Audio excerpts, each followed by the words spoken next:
Welkom by die Sepcast, die tuiste van die nommer 1 netwerk vir jou lewe.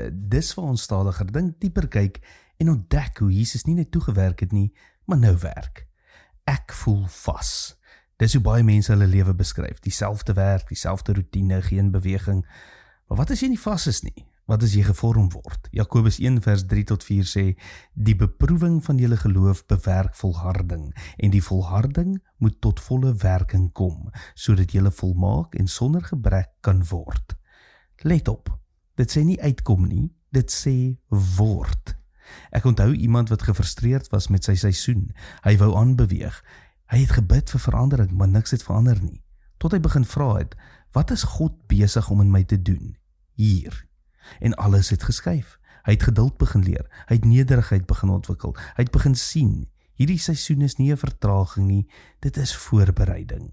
In SA gemeente sê ons is die nommer 1 netwerk vir jou lewe, want God werk nie net in bestemmings nie, maar in prosesse waar ons bly, werk en speel. So hier is die praktiese skuif vir 'n nommer 1 netwerk. Hou op vra, hoe kom ek hier uit? Begin vra, wie word ek hier binne? Wat leer hierdie seisoen my oor myself?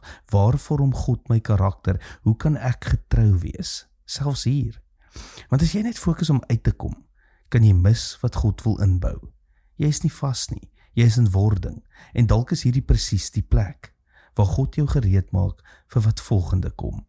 Tot môre, mooi loop.